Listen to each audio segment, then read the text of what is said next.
Have you ever felt that quiet dread in your gut, that feeling of being watched, judged, before you've even uttered a word? It's a weight many of us know too well, a shadow that can fall on the brightest of days. For Marcus Thorne, a successful software architect from Atlanta, it started like any other afternoon drive. A seemingly simple trip to visit his grandmother in the sleepy town of Oakwood, South Carolina. He had nothing but love in his heart and groceries on his passenger seat. Peaches, cornbread mix, herbal tea, a picture of pure, ordinary comfort. But in a flash, that picture shattered. Because sometimes, all it takes is a familiar uniform, a loaded glance, and a presumption that follows you simply because of the skin you're in. This isn't just a story about a wrongful arrest. It's about the deep, ingrained patterns of injustice that haunt communities, the quiet battles fought every single day, and the astonishing power of one person's refusal to stay silent. Get ready, because Marcus's fight for justice didn't just change his life. It ignited a fire that would illuminate buried truths and shake a town to its core. This is a story of resilience, betrayal, and the enduring echoes of change. And it starts with a seemingly simple trip. The air hung heavy and dry over Oakwood, South Carolina, the kind of heat that presses down on you, making even the gentlest breeze feel like a warm breath. The sky, a vast, indifferent canvas of pale blue, seemed to watch as Marcus Thorne, a successful software architect from Atlanta, navigated his rental car along Laurel Street. He had a grocery bag riding shotgun, filled with the simple treasures of a homecoming, a few plump, ripe peaches, a box of his grandmother's favorite cornbread mix, and a special herbal tea she swore by for her aching joints. This weekend was meant to be a quiet reprieve, a return to the roots he hadn't touched in almost a year. On the surface, Oakwood hadn't changed a bit. The same sleepy storefronts, the familiar scent of honeysuckle clinging to the humid air. Everything seemed normal. But normalcy, as Marcus was about to discover, is a fragile thing. He glanced in the rearview mirror, a flicker of unease stirring in his gut. A patrol car. It had been there for 5 blocks now, a silent, persistent shadow. He slowed a little, flicked on his signal and changed lanes, a quiet prayer that the cruiser would simply keep moving. It didn't. The soft, rhythmic pulse of blue and red lights began to bloom behind him, followed by a single sharp chirp of a siren. Marcus sighed, a deep, tired exhalation. "Here we go," he muttered, pulling over with a calm, practiced ease. The patrol car door opened and out stepped Officer Laura Stone. Mid-40s, hair pulled back tight, posture stiff as a starched uniform. Mirrored sunglasses hid her eyes, but her movements alone conveyed a chilling certainty she was someone who expected to be obeyed. One hand, almost unconsciously, rested on her holster as she approached, a silent threat in the simmering afternoon heat. "License and registration," she stated flatly, her voice devoid of any warmth. Marcus kept his hands visible on the wheel, a routine he knew all too well. "Sure, officer, just gonna reach into my glove compartment." Laura's tone sharpened, cutting through the humid air. "Nice and slow." He moved deliberately, every motion precise as if diffusing a bomb, handing over the documents. Her eyes, or what he could glimpse behind the dark lenses, scanned him, then the rental agreement. "What brings you to this part of town?" "My grandmother lives 2 blocks away," Marcus replied, his voice calm, even. She raised an eyebrow. "This car's rented?" "It is. I flew in from Charlotte yesterday." Laura stared at him for a second too long, a chilling silence stretching between them. "Step out of the vehicle," Marcus blinked, a ripple of genuine confusion crossing his face. "I'm sorry?" "Step out of the vehicle," she repeated, her voice colder now, laced with an unspoken command. He obeyed, hands visible, confusion quickly hardening into a familiar weariness. She began circling him, slow, methodical, like a predator inspecting its prey. "You fit the description of a suspect involved in a robbery this morning. Stay right there." The absurdity of it was almost comical. "Officer, I've been at my grandmother's house all morning," Marcus said, his voice even, despite the rising tension. "You're welcome to check." She didn't respond. Instead, she called it in on her radio, muttering something about backup. Marcus shook his head. "Officer, look, I know my rights. I haven't done anything wrong, and I'd like to know what..." "Put your hands on the hood," she barked, cutting him off. He hesitated, a moment of disbelief. "Are you seriously detaining me?" That was all it took. She walked up, not to explain, not to de-escalate, but to shove him. Hard. Something shifted in Marcus's face then. Not fear. Not even anger. Not immediately. Just a profound, aching disappointment. The kind that settles deep in your bones when you realize, once again, that the rules don't apply equally. He turned, placing his palms flat on the hot metal of the rental car. Her hands searched him roughly, invasively. "I'm a lead systems engineer," he said over his shoulder, his voice strained but steady. "I work with Fortune 100 companies. I don't carry weapons, drugs, or anything else you think I might have." "Don't talk," she snapped. "You're making it worse for yourself." Just then, the second patrol car arrived. Another officer stepped out, Officer Jenkins, younger, his posture less rigid, his expression hinting at caution. Laura briefed him quietly. Jenkins didn't look convinced, not even a little, but he kept quiet. He stood there, watching, as Officer Stone, without explanation, without cause, without a shred of evidence, cuffed Marcus anyway. "On what charge?" Marcus asked, trying to keep his voice calm, though a tremor was beginning to run through him. "Resisting arrest," she said, her jaw set. "I didn't resist," Marcus replied, disbelief warring with fatigue. "You raised your voice, stepped toward me." "No," Marcus cut in, his voice firmer now. "I asked a question. You just didn't like it." Her jaw set harder. She pushed him into the back of her car, the cheap plastic seats cold against his back. As they drove toward the station, Marcus sat still. His phone buzzed inside his pocket, probably his grandmother wondering where he was. He thought about the groceries, slowly melting in the afternoon sun, the peaches bruising, the cornbread mix clumping. He thought about the last time he saw someone cuffed for no reason. It hadn't ended well. He wasn't scared. He was tired. Tired of people like her. Tired of proving himself. Tired of standing still while someone else rewrote the story. The chain reaction had begun, and Marcus, unwittingly, was now at the heart of it. The next part of the story, inside the sterile walls of the Oakwood Police Department, would reveal just how far this seemingly simple trip would unravel his entire world, and perhaps change Oakwood forever. The Oakwood Police Department smelled of old coffee and bleach, a sterile, cold scent that clung to the air like suspicion. Marcus was led through a maze of dull hallways, the fluorescent lights humming a sickly tune overhead. They took his mugshot, a stark, flat image that would forever mark him despite his innocence. A clipboard was shoved at him without explanation, filled with lines and boxes designed to be filled, not questioned. Officer Laura Stone sat at a desk nearby, her pen scratching across a report. Marcus watched her, detached, as she conjured words onto the page, weaving a script she'd clearly perfected over time. Aggressive, threatening posture, raised voice, non-compliant. It was a narrative designed to fit a predetermined outcome, a bureaucratic betrayal written in black and white. But something about this one felt different, even to Laura. Marcus hadn't cracked. He hadn't begged. He hadn't panicked.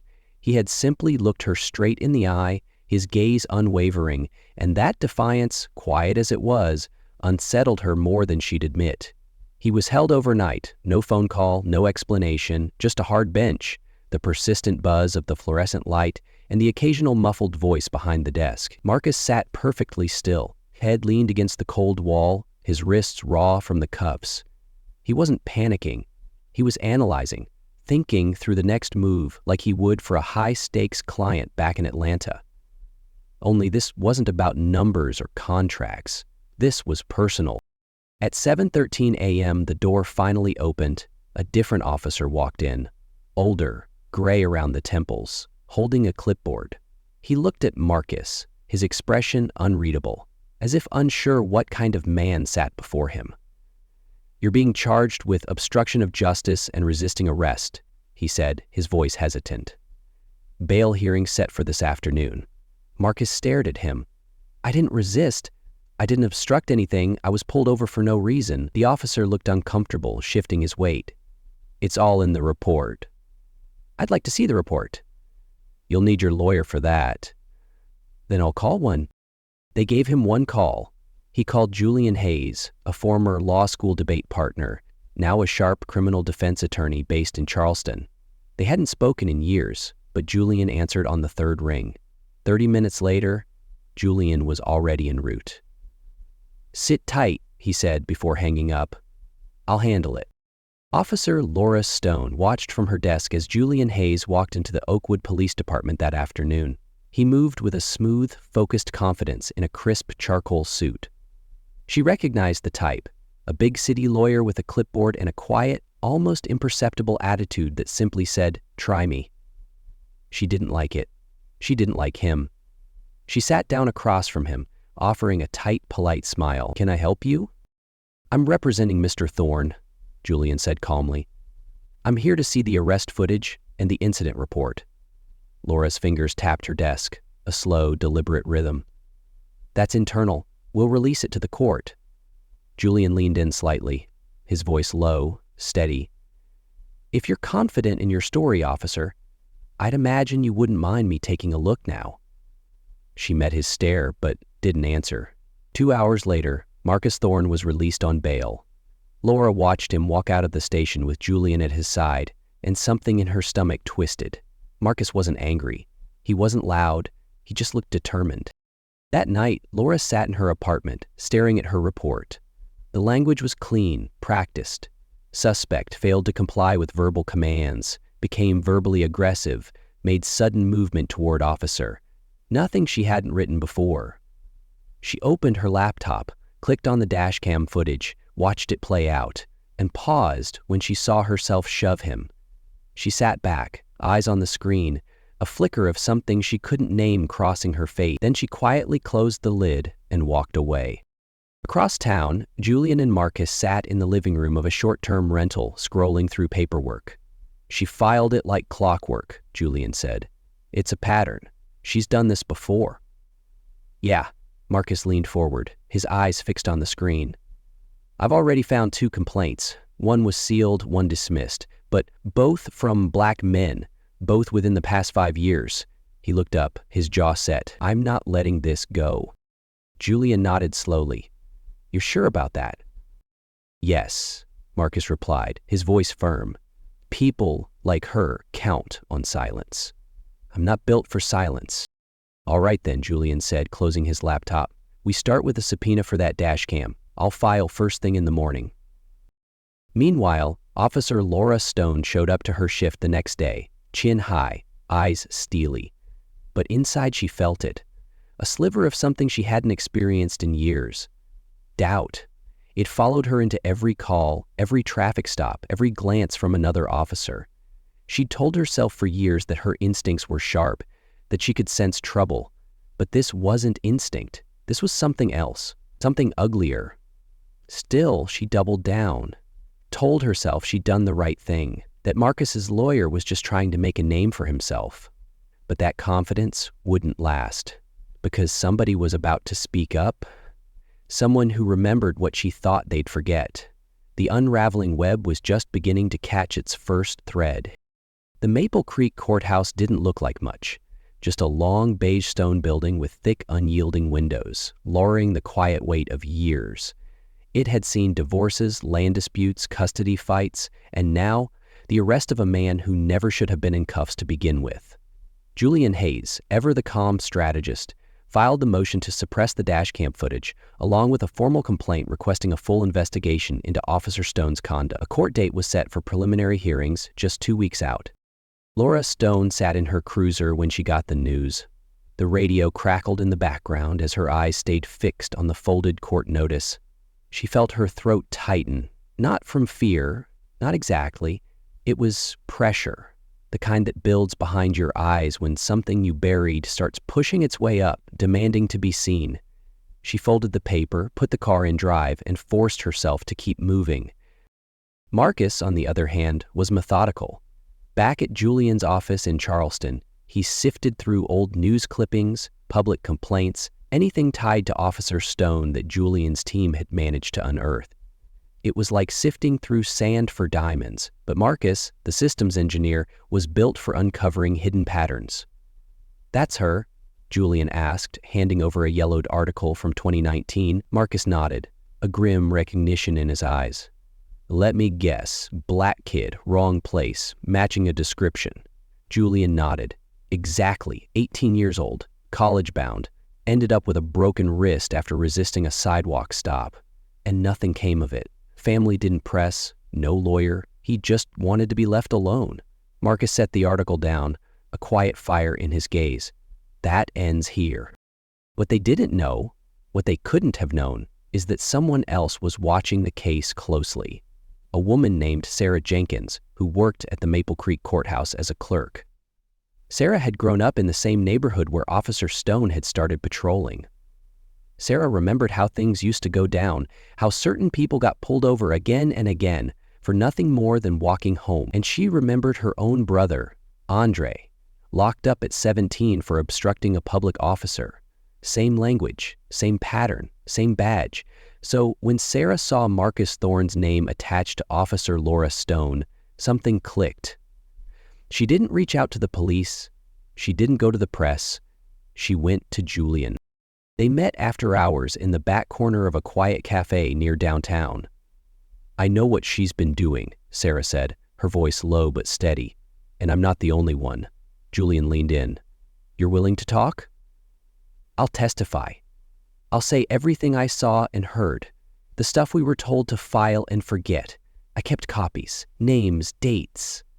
Marcus stared at her, a profound mix of hope and disbelief. Why now? Sarah's eyes didn't flinch. Because I should have said something 5 years ago, and I'm tired of feeling like I helped cover it. Her words hung in the air, heavy with unspoken regret and newfound courage. Julian didn't say anything right away. He just nodded slowly. All right then, we'll file a motion to include your statement. This was the twist Marcus hadn't seen coming. An unexpected ally, a buried truth finally rising to the surface. That night, Laura pulled into her driveway and killed the engine. Her porch light flickered, casting long, dancing shadows. The neighborhood felt quieter than usual. Inside, she peeled off her uniform and turned on the news. She nearly dropped her remote when she saw her own name scrawl across the bottom of the screen. Officer facing misconduct inquiry after questionable traffic stop. It was local coverage, brief, but it hit hard. She turned the TV off. Next morning, at roll call, she noticed the shift in the room. A few colleagues avoided eye contact. One or two gave her tight, polite greetings. Even Officer Jenkins, who'd backed her up during the arrest, barely said a word. Her supervisor asked to speak with her privately after the meeting. The door closed. Voice low. He said, "We're placing you on restricted duty until the hearing." Laura stiffened. I followed protocol. We'll let the court decide that. She walked out of the room, feeling like the air had changed. It wasn't just her department anymore. It was her name in people's mouths. Her story under the microscope. And something in her gut told her this time, she might actually lose. News traveled faster than wildfire. By the end of the week, Marcus's face was everywhere. Local papers, radio shows, social media pages. Some headlines painted him as a professional with a spotless record, a son visiting his ailing grandmother who'd been wrongfully arrested. Others clung to Laura's side of the story, describing him as non-compliant and agitated. The town split right down the middle. At Dee's barbershop on Martin Luther King Boulevard, older men gathered like they did every Saturday. Clippers buzzed. Debates ran hot. I know Marcus, grew up 2 houses down from his grandma, one said. He never gave nobody trouble. If he says she went too far, she went too far. But others weren't so sure. A younger man in the corner leaned back in his chair. Cops don't pull you over for nothing, an older voice shot back. Son, you just too young to remember. Churches started whispering. Teachers swapped stories in break rooms. Then, a retired mechanic named Mr. Elijah Banks showed up at Julian's office. She did the same to me in 14, he said, his voice raspy with age. I was leaving my shift at the warehouse, got slammed against the hood because I didn't move fast enough. Never told anybody, didn't think it'd matter. Julian listened, then paused. Would you be willing to say that on record, Mr. Banks? Elijah sighed. You sure they'll listen now? We only need one truth to crack the surface, Julian replied, his voice firm. In this case, it's the crack. Meanwhile, Laura's world was shrinking. She couldn't go to her usual coffee shop without people glancing over their cups. At the grocery store, someone actually turned and walked away when she got in line behind them. A few neighbors kept their distance, pretending to be busy with their phones when she passed. At the station, she was met with silence. Officers she once laughed with now kept conversations short. Her locker had been moved to the far end of the room. She told herself it was temporary, that it would blow over. But deep down, she knew something had changed. She started avoiding mirrors. Every time she looked, she saw someone she didn't recognize, someone cracking under pressure. That weekend, her brother called from Orlando. She hadn't spoken to him in a year. "You all right?" he asked. "I'm fine," she answered quickly. "You sure?" "I saw your name online. It's politics, people looking to make noise." He was quiet for a second. "Just make sure you're telling the truth, Laura. Because if you're not—" "I said I'm fine," she cut in. He didn't argue. Just said goodbye and hung up. She tossed her phone onto the couch and sat down hard. The silence in her apartment was loud. Her mind drifted to Sarah Jenkins, the courthouse clerk. She'd caught her glancing too long the other day. Laura had clocked the look before. Someone holding something. Maybe she knew. Maybe she had files, names, records. And if she did— Laura stood and poured herself a drink. She wouldn't go down over one traffic stop. She'd worked too long, sacrificed too much. Back at Julian's office, Sarah finished typing her signed affidavit. They added it to a growing folder labeled Thorne v. Stone. By now, they had statements from 3 men, Mr. Banks, another warehouse worker, and a retired teacher, all describing nearly identical encounters with Laura over the past decade. "Still think we'll get access to that dash cam in time?" Marcus asked. "We'll get it," Julian said. "Our judge signed the order yesterday. It'll be in court next week." And just like that, the focus shifted from words to evidence. Everyone in town was waiting, some to see a cop exposed, others hoping it all got swept under the rug. The echoes in the community were no longer whispers. They were building to a crescendo, ready for the truth to stand in the spotlight. Officer Laura Stone sat in her cruiser outside the Oakwood Police Department the night before the hearing, watching the streetlights flicker across the way, illuminating the quiet, imposing facade of the Maple Creek Courthouse. Her heart beat heavy against her ribs, a drum solo of dread and defiance. She could still lie on the stand, she thought, twist it just enough. Maybe people would believe her. But then the dashcam footage arrived. That simple, unblinking eye of the camera had captured the truth. Silence wasn't an option anymore. The courtroom wasn't packed, but it buzzed with a quiet, anticipatory tension. Family members, neighbors, a smattering of local reporters and city employees filled the wooden benches, their eyes fixed on the defense table where Marcus Thorne sat. His hands were folded, calm but unshakable, a pillar of quiet strength. Julian Hayes stood beside him, flipping through a thick stack of documents. Across the aisle, Officer Stone sat rigid in her uniform, lips pressed tight, eyes fixed straight ahead. Judge Evelyn Carter entered with a sharp bang of the gavel. "All rise." Everyone stood. "You may be seated." This wasn't the full trial, just the preliminary hearing to review evidence and determine whether charges would move forward. But everyone in that room knew it was more than that. This was about reputation, trust, history. Julian stood and walked to the center of the courtroom, his presence commanding. "Your Honor," he began, his voice clear and resonant. "The defense requests to begin with the dashcam footage from Officer Stone's cruiser. This footage directly contradicts the incident report filed against my client." Judge Carter nodded, her expression unreadable. "Proceed." The room dimmed slightly as the screen lit up, casting a cold, blue glow. The video began, audio clear, timestamp flashing in the corner, Marcus's rental car, the flashing lights, Officer Stone's voice telling him to get out, her hand on her holster, her words clipped, tone escalating fast. Then came the shove. The courtroom watched in stillness, a collective intake of breath, as Laura pushed Marcus against the hood of the car. There was no sudden movement from Marcus, no resistance, just a man calmly asking a question. Then came the cuffs, then silence. When the footage ended, the room remained quiet, the blue light fading as the screen went dark. Judge Carter turned to Laura. "Officer Stone, is this the interaction as you described it in your report?" Laura adjusted in her seat, her uniform suddenly feeling too tight. "Not exactly, Your Honor, but in the moment." "Did the defendant raise his voice or lunge at you at any point?" the judge pressed, her voice unwavering. "He questioned my authority." "Did he resist?" Laura looked at Marcus for the first time. He didn't flinch. He just watched her, calmly. "No," she admitted, her voice barely a whisper. "Not physically." A soft murmur moved through the crowd. Julian rose again. "Your Honor, we also have 3 sworn affidavits from other men in this community who had nearly identical encounters with Officer Stone. These isolated incidents are not misunderstandings. They are part of a pattern. And for years, no one had the means or the will to contest them. Until now." He called Mr. Elijah Banks to the stand.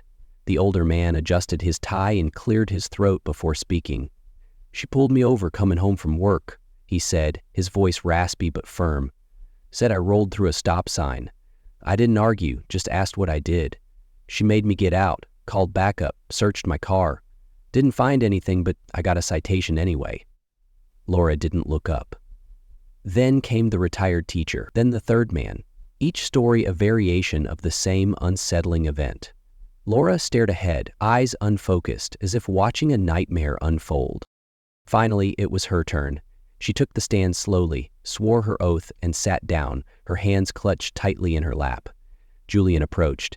"Officer Stone, how long have you been with the Oakwood Police Department?" 12 years, she said quietly. "In those 12 years, how many formal complaints have been filed against you?" "Do you believe any of them were valid?" "No." "Even this one?" Julian pressed gently. She hesitated, a long, agonizing pause. She glanced at the judge, then at Sarah Jenkins, sitting quietly near the back of the courtroom, then finally at Marcus. His calm, unyielding gaze met hers. "Yes," she said, her voice barely audible, a fragile admission. Julian leaned back slightly. "Thank you." The judge called for a recess. Outside, the air felt heavier than the heat. Reporters swarmed Laura as she slipped out a side door with her lawyer. Marcus stood on the courthouse steps, not speaking to the press, not celebrating, just breathing. Back inside, Judge Carter called the court back into session. "I've reviewed the footage, the testimonies, and the documentation. There is sufficient evidence to move forward with a full trial against Officer Stone for misconduct and falsifying a police report." The gavel struck, a sound of finality. "The court is adjourned for today." Laura stood up slowly, the badge on her chest suddenly feeling too heavy. But the verdict wasn't the end. What came after would decide if anything really changed. The full trial didn't drag on. Once the footage went public, there was no stopping it. Local channels aired the clip on a loop. National outlets picked it up. Within days, Officer Laura Stone's name became shorthand for everything that had gone wrong with policing in towns like Oakwood. She was placed on unpaid suspension while the internal review began. Her union attorney kept talking about misinterpretation, emotional stress, and context, but no one was listening anymore. 3 weeks after the hearing, the courtroom filled again, this time for the verdict. Laura sat in plainclothes now, no badge, no uniform, just a blazer, a tight ponytail, and a pale, drawn expression that hadn't changed in days. Marcus was there too, wearing the same calm, focused expression he had from day one. Sarah sat behind him. Mr. Banks, too.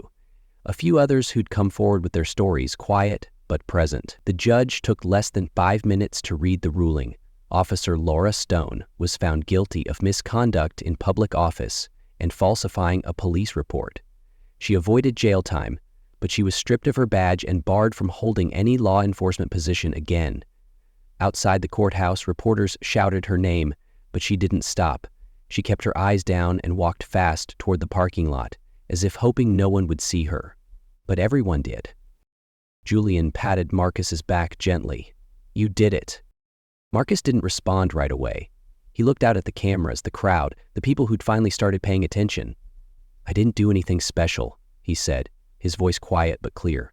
"I just didn't back down."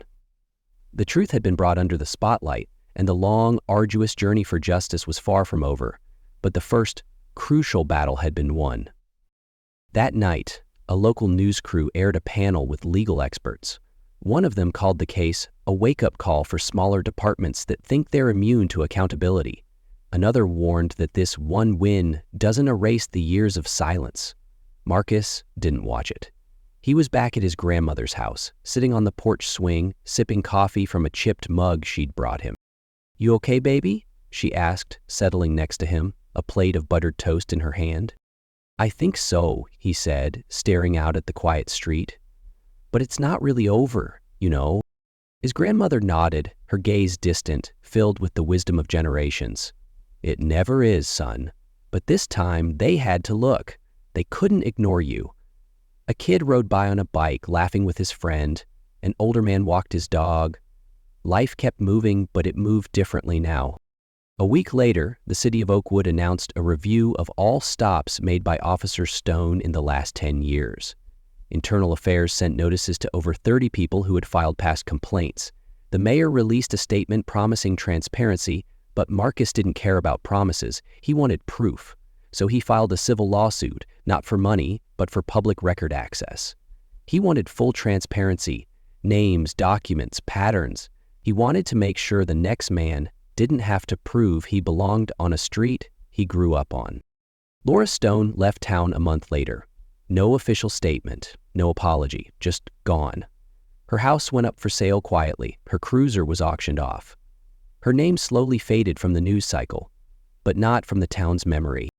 At a town hall meeting 6 weeks later, Sarah Jenkins stood at the microphone, her voice clear and strong for 3 minutes. No one should be scared to ask why they're being stopped. No one should have to prove they deserve respect. We can't undo the past, but we can stop repeating it. Applause broke out. It wasn't loud, but it was solid, real. Later that night, Marcus finally opened his inbox. Hundreds of messages from strangers, thanking him, sharing their own stories, asking for help. Some from South Carolina, some from far away. He read each one, not because he wanted attention, but because every story reminded him why staying quiet had never been an option. And for the first time, the people who always got ignored were being heard. Months passed. The headlines moved on. The town did what towns do. Kept going, kept working, kept pretending things were fine. But something had shifted quietly in the spaces where people used to whisper. At Liberty High, a government teacher added Marcus's case to her curriculum. At the barbershop, the younger crowd started listening more when the older heads talked about history. In the church bulletin, someone wrote, "There's power in your voice, even if you tremble when you use it." Marcus didn't go back to Atlanta right away. He stayed. He started showing up to city council meetings, not to speak at first, just to observe.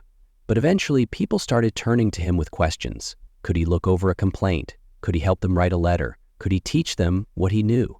So he did. Every Tuesday night at the community center, he ran a workshop, Know Your Rights. Word spread. Attendance grew. Teenagers, seniors, single moms, even one off-duty cop sitting in the back, quiet but present. One night, a 17-year-old named Keon asked him, "Didn't you want to give up at some point?" Marcus paused, then said, "Yeah, a lot of points. But if I did, she'd still have her badge, and I'd still be wondering what might have happened if I hadn't said something." Keon nodded slowly. "Guess we can't let stuff slide anymore, huh?" "No," Marcus said, a quiet conviction in his voice. "Not anymore." Julian came down from Charleston every few weeks. They still worked on the civil case, but mostly they talked about change, what it meant, what it really took. "It's not about punishing people," Marcus said one night. "It's about making sure the truth has weight." Julian raised an eyebrow, a slight smile playing on his lips. "That's supposed to be on your campaign posters." Marcus laughed. "Don't even start." But truthfully, People had started asking about local office, about leadership, about what was next. He didn't have an answer yet, but he knew this wasn't the end. And somewhere in a small rented apartment 2 towns over, Officer Laura Stone kept to herself. No job, no uniform, no spotlight. She'd applied for work in private security, but word followed her. Her name was a red flag now. What she used to wear with pride, her badge, was now the thing that closed every door. She watched one of Marcus's workshops on YouTube, anonymously. Just once. She didn't comment, she didn't like or share, but she listened. And when he said, "Your silence is someone else's permission," she turned the video off and sat there for a long time. Not everyone gets redemption. Not everyone asks for it. But the lesson didn't belong to her anymore. It belonged to the town, to the kids growing up there, to the people who used to think they were alone. Because the truth doesn't need permission to matter. It just needs to be told. And when it's told out loud, when it's heard, believed, and backed up, it can change everything. If Marcus's story resonated with you, if you've ever felt overlooked, unheard, or been on the receiving end of injustice, know this: your silence is someone else's permission. Don't give it. Your story has power. Your voice is a weapon against the darkness. What are your thoughts on Marcus's journey? Have you or someone you know experienced something similar? Share your thoughts and stories in the comments below. Let's keep this conversation going. And if this video, if Marcus's fight stirred something in you, hit that like button, subscribe to our channel, and share this video with someone who needs to hear it. Because the more voices that speak out, the louder the truth rings and the harder it becomes for the echoes of injustice to linger. Thank you for listening.